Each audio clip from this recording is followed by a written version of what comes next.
So hello folks on YouTube. I've got some kind of neat stuff going on today that I wanted to show you about. Kind of excited. Over here we have, this is a fuel float switch. Check this out. This is me custom creating something to replace the non-available auxiliary fuel switch in the tank for this 2+2. The original switch is part number 146398C2. It's no longer available. It turns on and off the pump to pump the fuel from the auxiliary tank into the main tank. Well, I happen to find a switch available through Grainger that fits down through the hole. The hole is originally a 1-inch NPT. This is the original sending unit, modified. I drilled and tapped the end for 1/4 pipe. That way it fits this fitting. That's the wiring harness off of the, I should say, the connector from the original fitting, the original broken sending unit. We're going to put that all together and test it out. I think it's going to work. I also have this shim over here. This shim is no longer available through IH. I happened to find a place online that had some. They must have bought out an old inventory. It's part number 142599C1, and if you're interested, the dimensions of this shim are 4 inches outside by 2 inches 903 inside by 54 thousandths thick. And the location of that shim,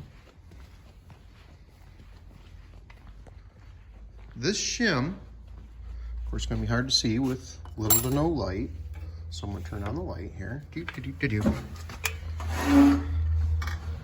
Oops. Originally, that shim goes in between this crank here and the housing. The book calls out one shim. Well, when I took stuff apart to replace the O-rings in there, because this thing was leaking severely, and this tractor was missing its shim. So I bought one. It was allowing excessive side-to-side play. Found shim, measured it, put it in there, realized I should have purchased a couple more. Decided to make a few. I wound up with 3 shims in there to get the side-to-side play out of this assembly. And thankfully, when I decided to make one, I had enough material to make 5, and I did. So I have 3 left over. Very nice. And so it should fit together nicely. We're going to put that auxiliary fuel switch back together, or in there, and try it. Oh, and while I'm at it, I am working on cab mounts. The original cab mounts were rather degraded. The rubber was not great by any means. I think I've got one right here to show you. Where did it go? Where did it go? Oh, here it is. Yeah, that's the original cab mount. The rubber's shot.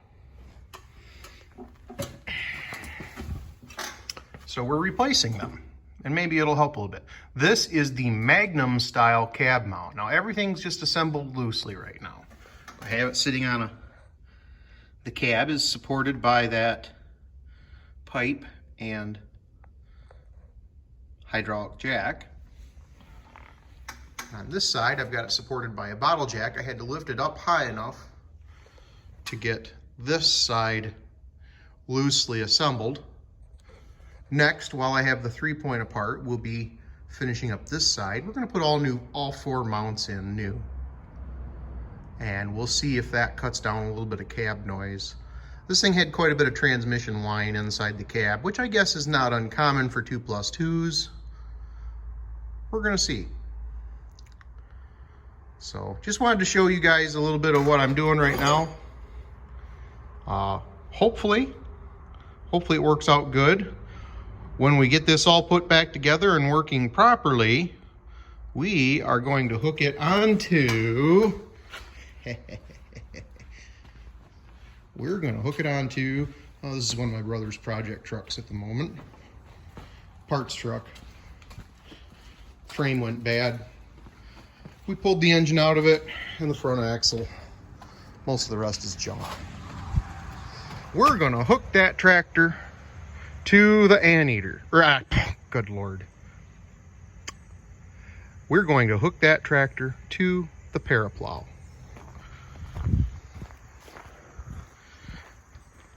And if it quits raining, we're going to go rip some ground.